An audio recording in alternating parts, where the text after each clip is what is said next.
Hello दोस्तों, कैसे हैं आप सभी। उम्मीद करते हैं बहुत अच्छे होंगे, मस्त होंगे, स्वस्थ होंगे और अपनी पढ़ाई में लीन होंगे। दोस्तों, मैं दीपक आप सभी का बहुत बहुत स्वागत है अपने इस YouTube channel universe reader zone पे। दोस्तों, आज के इस नए वीडियो में हम बात करने वाले हैं क्लास 10th हिंदी और हिंदी का जो है यह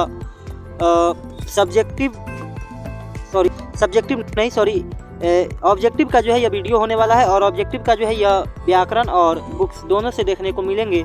तो 50 से 60 क्वेश्चन जो है आज के इस सीरीज में होने वाला है। तो चलिए बने रहिएगा वीडियो के अंत तक और शुरू करते हैं आज का क्लास। शुरू करने से पहले अभी तक जो व्यक्ति चैनल को सब्सक्राइब नहीं किए हैं, कृपया करके चैनल को सब्सक्राइब कर ले और वीडियो को जो है सभी लोग एक बार लाइक कर देंगे। चलिए आज का क्लास जो है शुरू करते हैं। आज का पहला क्वेश्चन है, भारतीय संविधान के निर्माता के रूप में हम किन्हें जानते हैं। यहाँ पर जो है पहला ही क्वेश्चन जो है पहले चैप्टर से देखने को मिल गया है। तो भारतीय संविधान के निर्माता के रूप में जो है ये जाने जाते हैं, कौन जाने जाते हैं, तो डॉक्टर भीमराव अंबेडकर जाने जाते हैं।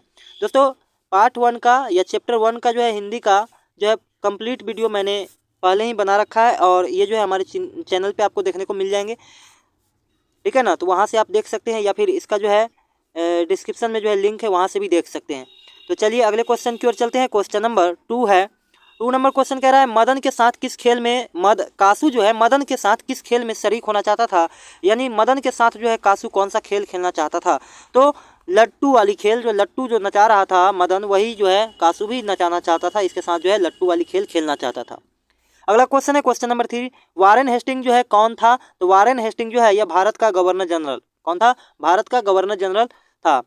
अगला क्वेश्चन है क्वेश्चन नंबर 4, महारानी विक्टोरिया ने नाइट की उपाधि प्रदान की। किसे जो है नाइट की उपाधि जो है प्रदान की थी, तो मैक्स मुलर को। किसको, मैक्स मुलर को जो है नाइट की उपाधि जो है महारानी विक्टोरिया के द्वारा जो है प्रदान की गई थी।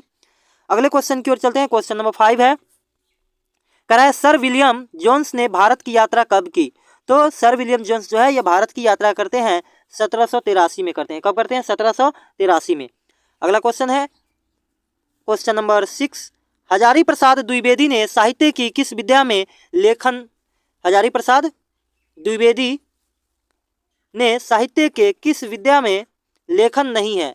तो लेखन नहीं है किसमें, तो ये जो है किसमें देखने को नहीं मिलता है, तो निबंध में। निबंध जो है इनके द्वारा नहीं देखने को मिलता है। अगला क्वेश्चन है, बिरजू महाराज।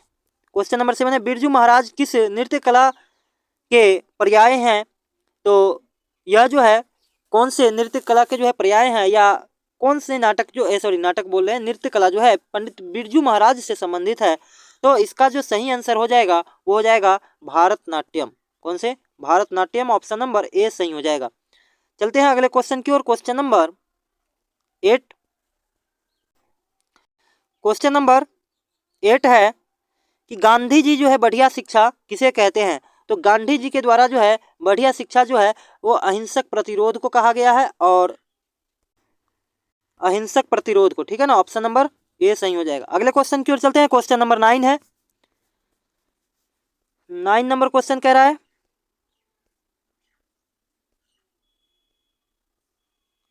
ढहते विश्वास कहानी मूलतः किस भाषा की है। तो ढहते विश्वास जो कहानी है ये मूल रूप से जो है ये है उड़िया कहानी है। कौन सा, उड़िया। अगला क्वेश्चन है, अक्षर ज्ञान शीर्षक कविता में कवित्री अंग का क्या अर्थ बताती है। तो यहाँ पर जो है क्या अर्थ बताती है कवित्री, तो माँ और बेटा, ठीक है ना, माँ और बेटे का संबंध जो है बताती है। अगले क्वेश्चन की ओर चलते हैं। क्वेश्चन नंबर 11 है। क्वेश्चन नंबर 11 का है, एक वृक्ष की हत्या शीर्षक कविता में अखकर किसे कहा गया है। तो ये अखकर जो है किसे कहा गया है, तो ये कहा गया है व्यक्ति को। किसको कहा गया है, व्यक्ति को। ऑप्शन नंबर बी सही हो जाएगा। अगला क्वेश्चन है क्वेश्चन नंबर 12, हिरोशिमा कविता किस काव्य संग्रह से ली गई है। तो हिरोशिमा कविता जो है ये भग्नदूत जो काव्य संग्रह वहां से ली गई है। ऑप्शन नंबर सी सही हो जाएगा। अगला क्वेश्चन है क्वेश्चन नंबर 13, ग्रामर का व्याकरण का क्वेश्चन है। कह रहा है कि क का उच्चारण स्थान क्या है। तो क का उच्चारण यह स्थान जो है, क बोलिएगा तो पता चलेगा किससे आवाज ये जो है, या फिर उच्चारण कहाँ से हो रहा है, तो कंठ से हो रहा है। किससे, कंठ से, ठीक है, क कंठ से। अगला क्वेश्चन की ओर चलते हैं। क्वेश्चन नंबर 14 है। 14 नंबर क्वेश्चन कर रहा है, भवन शब्द का जो है सही संधि विच्छेद क्या होगा। तो भवन शब्द का जो सही संधि विच्छेद हो जाएगा वो क्या हो जाएगा, तो भोज और अन्न, भवन। ठीक है, ऑप्शन नंबर बी सही हो जाएगा। अगले क्वेश्चन की ओर चलते हैं। Question number 15। 15 नंबर क्वेश्चन कह रहा है चौराहा शब्द का सही विग्रह क्या होगा। तो चौराहा शब्द का जो सही विग्रह होगा वो होगा चार राहों का समाहार, चार राहों का समाहार। ठीक है ना, जहाँ पे चार रास्ते जो इस तरीके से आकर के जो है मिलते हैं, वो कह सकते हैं। अगले क्वेश्चन की ओर चलते हैं। क्वेश्चन नंबर 16 है। 16 नंबर क्वेश्चन कह रहा है किस समास का अंतिम प्रधान पद, सॉरी, किस समास का अंतिम पद जो है प्रधान होता है। तो किस समास में होता है यह, तो बहुव्रीहि समास में जो है अंतिम पद जो है वो प्रधान होता है। ऑप्शन नंबर ए सही हो जाएगा, बहुव्रीहि। अगला क्वेश्चन है क्वेश्चन नंबर 17। परिवीक्षा, परिवीक्षा शब्द में कौन सा उपसर्ग है। तो परिवीक्षा में जो है कौन सा शब्द जो है क्या है, उपसर्ग पूछा है, तो कौन सा शब्द हो जाएगा, तो परि, ऑप्शन नंबर ए हो जाएगा। अगले क्वेश्चन की ओर चलते हैं। क्वेश्चन नंबर 19 है निकेतन शब्द किस शब्द का जो है पर्यायवाची है। निकेतन जो शब्द है ये किसका पर्यायवाची शब्द है, यानी निकेतन को और किस नाम से जानते हैं, तो दूसरा नाम निकेतन का बताना है या उसी को बोलते हैं पर्यायवाची शब्द। तो यहाँ पर जो है घर नहीं बोलता है, जैसे शर्मा निकेतन, शांति निकेतन, है ना, तो इस तरीके से जो है निकेतन का अर्थ या फिर इसका जो पर्यायवाची शब्द हो जाएगा घर। ठीक है, अगले क्वेश्चन की ओर चलते हैं। क्वेश्चन नंबर 19 है घृणा शब्द का विलोम क्या होता है। विलोम बोला है, विलोम मतलब क्या, उल्टा। तो घृणा का उल्टा, उल्टा जो है क्या हो जाएगा, तो घृणा का उल्टा जो है प्रेम हो जाएगा। क्या हो जाएगा, प्रेम। अगला क्वेश्चन है क्वेश्चन नंबर 20। 20 नंबर क्वेश्चन कह रहा है हस्ताक्षर शब्द का प्रयोग किस वचन में होता है। तो हस्ताक्षर शब्द का जो प्रयोग है वो एक वचन में होता है। किस में होता है, एक वचन में होता है। क्वेश्चन 21 है, कह रहा है वह आया, यह एक वाक्य दिया गया है और यह वाक्य का उदाहरण है, भूतपूर्व है, सामान्य वर्तमान है, या पूर्ण वर्तमान का, या अभूतपूर्व का, अपूर्ण भूत का है, तो ये बताना है। तो वह आया है कहने का मतलब वह आया है, तो क्या पता चल रहा है इससे, तो पूर्ण हो चुका है। मतलब इससे ये पता चलता है कि कोई व्यक्ति जो है उसके बारे में बता रहा है कि वह आया है ना, वह आया है, लेकिन अभी आया है तो अभी गया नहीं है, मतलब आया ही है, तो पूर्ण वर्तमान आ चुका है। ठीक है, तो पूर्ण वर्तमान का है। अगला क्वेश्चन है क्वेश्चन नंबर 22। मनुष्यता शब्द में कौन सा प्रत्यय है। तो मनुष्यता, इसमें जो है कौन सा प्रत्यय हो जाएगा, तो ता प्रत्यय हो जाएगा। कौन सा, ता, ऑप्शन नंबर डी सही हो जाएगा। अगले क्वेश्चन की ओर चलते हैं। क्वेश्चन नंबर 23 है। 23 नंबर क्वेश्चन कर रहा है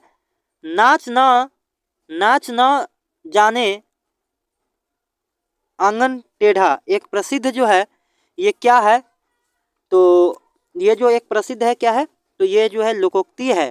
ठीक है, क्या है, लोकोक्ति है, नाच न जाने आंगन टेढ़ा। ठीक है, आप लोग ये वाला सुने होइएगा, चले न आवे अगनमा टेढ़ वाला। ठीक है ना, तो ये वाला भी क्या है, लोकोक्तियाँ हैं, तो ये भी यहाँ पर एक क्या है, लोकोक्ति ही है। अगले क्वेश्चन है क्वेश्चन 24 नंबर आ जाइए भैया।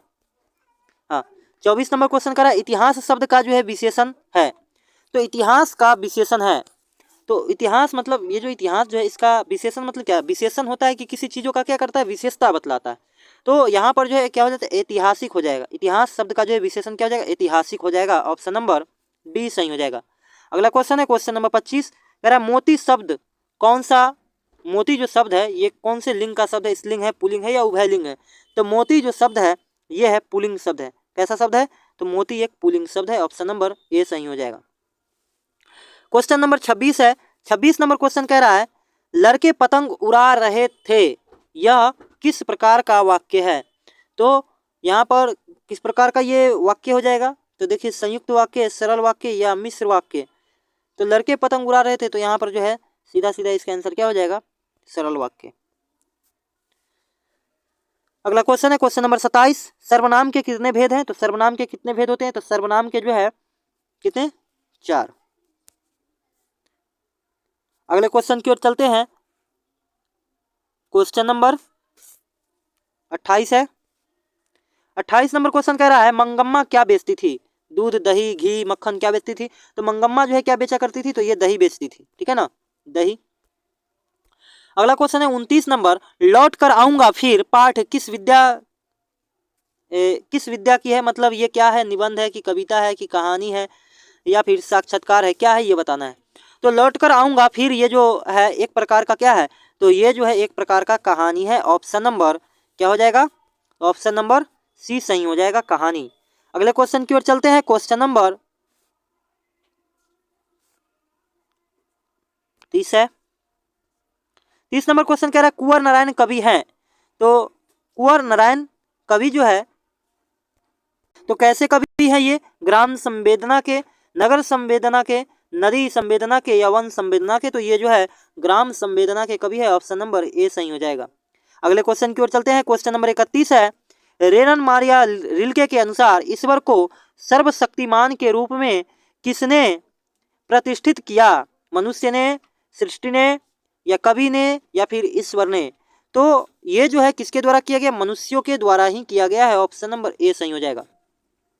क्वेश्चन नंबर 32 है। 32 नंबर क्वेश्चन कर रहा है बहादुर पाठ के लेखक कौन है, तो बहादुर के जो लेखक है वो है अमरकांत जी हैं। कौन है, अमरकांत, ठीक है, अमरकांत हो जाएगा। अविन्यो कहाँ स्थित है, तो अविन्यो जो है यह फ्रांस में स्थित है। कहाँ पे, फ्रांस में स्थित है। ऑप्शन नंबर बी सही हो जाएगा। अगला क्वेश्चन है नौहा किसे कहते हैं, नौहा किसे कहते हैं, तो नौहा जो है ये कहा जाता है शहनाई को, ठीक है ना, किसको कहा जाता है, शहनाई को। ऑप्शन नंबर ए सही हो जाएगा। अगला क्वेश्चन है दारिस नामक सोने के सिक्कों से भरा घड़ा जो है किसे मिला था, तो ये जो है किसे मिलता है, तो ये मिलता है वारेन हेस्टिंग को, वारेन हेस्टिंग को बनारस के पास से, ठीक है ना। पंपाती की उम्र क्या थी ये बताना है, तो पंपाती का उम्र जो है कितना था, तो इसका उम्र जो है 12 वर्ष, कितने, 12 वर्ष की थी, ठीक है ना। ऑप्शन नंबर सी सही हो जाएगा। अगले क्वेश्चन की ओर चलते हैं। क्वेश्चन नंबर 37 है। 37 नंबर क्वेश्चन कह रहा है किन्हें रीति मुक्त कवि कहा जाता है, तो रीति मुक्त जो कवि कहे जाते हैं ये घनानंद को कहे जाते हैं, ठीक है ना, घनानंद को कहा जाता है, ठीक है, किसको, घनानंद को। क्वेश्चन नंबर 38 है। भारत माता शीर्षक कविता के रचनाकार कौन है, यानी भारत माता जो शीर्षक कविता है इसके रचनाकार कौन है, ये किसके द्वारा लिखा गया है ये बताना है। तो इसके जो रचनाकार हैं ये कौन है, तो सुमित्रानंदन पंत हो जाएंगे। कौन हो जाएंगे, पंत जी हो जाएंगे। अगला क्वेश्चन है क्वेश्चन नंबर 39। वीरेन डगवाल की रचना है, तो वीरेन डगवाल की जो है रचना है, कौन सा रचना है, जनतंत्र का जन्म, अक्षर ज्ञान, हमारी नींद, या हिरोशिमा। तो ये जो इनका जो प्रमुख रचना है वीरेन डगवाल का वो है जनतंत्र का जन्म। क्या है, जनतंत्र, सॉरी, हमारी नींद, क्या हो जाएगा, हमारी नींद। अगले क्वेश्चन की ओर चलते हैं। क्वेश्चन नंबर 40 है। 40 नंबर क्वेश्चन कर रहा है अयज्ञ ने निम्नांकित में किसका जो है सूत्रपात किया है, तो अयज्ञ जी के द्वारा किसका सूत्रपात किया गया है, तो ये जो है प्रयोगवाद का, किसका, प्रयोगवाद का किया गया है। अगले क्वेश्चन की ओर चलते हैं। 41 नंबर क्वेश्चन है प्रकृति का सुकुमार, प्रकृति का सुकुमार कवि जो है किसे कहा जाता है, तो ये कहे जाते हैं दिनकर जी को। किसको, दिनकर जी को। ऑप्शन नंबर बी सही हो जाएगा। अगले क्वेश्चन की ओर चलते हैं। क्वेश्चन नंबर 42 है। 42 नंबर क्वेश्चन कह रहा है बद्री नारायण चौधरी प्रेमघन का जन्म जो है कब हुआ था ये बताना है, तो इनका जो जन्म हुआ था ये कब हुआ था, तो 1854 को। कब हुआ था, 1854 को इनका जन्म हुआ था। अगले क्वेश्चन की ओर चलते हैं। क्वेश्चन नंबर 43 है सुजान रसखान नामक ग्रंथ जो है यह किसकी रचना है ये बताना है, तो ये जो रचना है ये रसखान साहब की ही है। किसका है, रसखान साहब का। ऑप्शन नंबर सी सही हो जाएगा। अगले क्वेश्चन की ओर चलते हैं। क्वेश्चन नंबर 44 है, कह रहा बिस्मिल्लाह खां की मृत्यु कब हुई थी, तो बिस्मिल्लाह खां की जो मृत्यु है वो हुआ था 21 अगस्त 2008 को। 21 अगस्त 2008 को इनका मृत्यु हो गया था। अगला क्वेश्चन है क्वेश्चन नंबर 45 नंबर क्वेश्चन कह रहा है निम्नलिखित शब्दों में कौन सा शब्द जो है शुद्ध है, अंतर्देशीय का मतलब बताना है, अंतर्देशीय का जो है शुद्ध रूप। तो अंतर्देशीय जो है ये लिखाता किस तरीके से है, तो इस तरीके से, एक मिनट रुक जाइए, पेन आ जाओ भाई। अंतर्देशीय, तो अंतर्देशीय ये तो है नहीं, ठीक है, और यहाँ पर जो है सी सही हो जाएगा, ये सही है, ठीक है ना, अंतर्देशीय। अगले क्वेश्चन की ओर चलते हैं। क्वेश्चन नंबर 46 है हराम की कमाई हराम में जाती है के लिए सही वाक्य क्या होगा। तो इसके लिए जो है एक वाक्य जो है सही वाक्य जो है ये बताना है। तो इसके लिए जो है सही वाक्य हो जाएगा चोरी का माल चोरी में। ठीक है, ऑप्शन नंबर ए सही। 47 नंबर क्वेश्चन है गाजर मूली। ठीक है ना, गाजर मूली समझना का अर्थ क्या हो जाएगा। तो इसका जो है निर्बल समझना, निर्बल मतलब कोई बल नहीं। और 48 नंबर क्वेश्चन है कौन सा वाक्य जो है शुद्ध है ये बताना है। देखिए तो यहाँ पर जो वाक्य एक ही है लेकिन शुद्ध कौन है, 3 वाक्य है तो शुद्ध कौन है। तो यहाँ पर कह रहा है जो कुछ मेरा है सब आपका है। यहाँ कह रहा है जो कुछ मेरी है सब आपकी है, जो कुछ मेरा है सब आपके हैं। तो इन तीनों को पढ़ने से पता चलता है कि शुद्ध रूप जो है ऑप्शन नंबर ए है। ठीक है, तो सही आंसर ए हो जाएगा। 49 नंबर क्वेश्चन है दसमुख में कौन सा समास है। तो दसमुख में जो है कौन सा समास है, तो यहाँ पर जो है बहुव्रीहि समास है। कौन सा, बहुव्रीहि। वाच्य के कितने भेद होते हैं।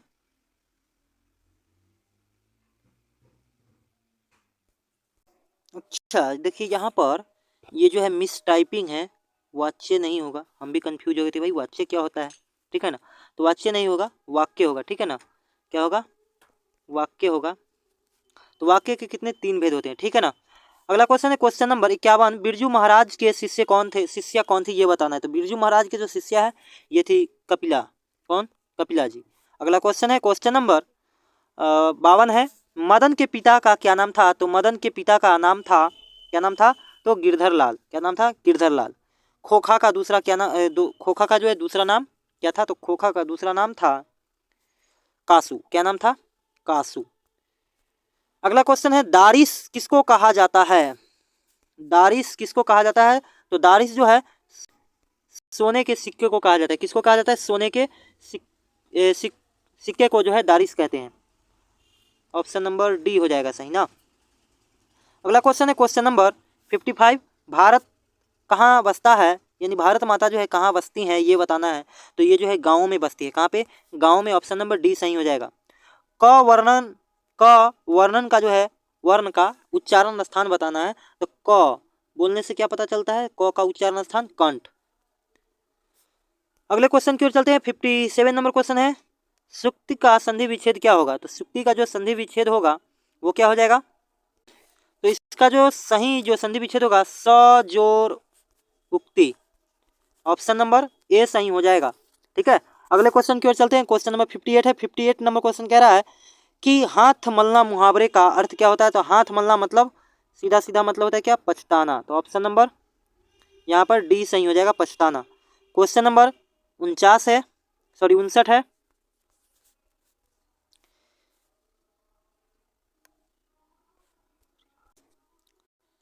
यहाँ पर जो है देखिए ये भी मिसिंग है, थोड़ा सा मिसटाइप है।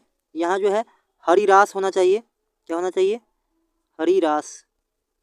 ठीक है, तो इसके जो प्रमुख जो रचनाकार है यह गुरु नानक जी। कौन है, गुरु नानक जी। तो ऑप्शन नंबर यहाँ पर बी हो जाएगा, ये इसको सही कर लीजिएगा। अगले क्वेश्चन की ओर चलते हैं। क्वेश्चन नंबर 60 है और इस टॉपिक का, सॉरी इस क्लास का अंतिम क्वेश्चन कह रहा है लक्ष्मी के बड़े पुत्र का क्या नाम था। तो लक्ष्मी के बड़े पुत्र का नाम था अच्युत। क्या नाम था, अच्युत। ऑप्शन नंबर ए सही। तो यहाँ पर जो है यह 60 क्वेश्चन के साथ जो है ये आज का क्लास जो है यहीं पे खत्म होता है। उम्मीद करते हैं अच्छा लगा होगा। और वीडियो अगर अच्छा लगा होगा तो वीडियो को लाइक कर दीजिएगा एंड दोस्तों में शेयर कर दीजिएगा। और जो लोग भी अभी तक चैनल को सब्सक्राइब नहीं किए हैं कृपया करके चैनल को सब्सक्राइब कर ले ताकि हमारी हर वीडियो जो है उन तक टाइम से जो है पहुँच सके। तो चलिए मिलेंगे फिर नेक्स्ट वीडियो में, तब तक के लिए जय हिंद, वंदे मातरम। ख्याल रखिएगा अपना।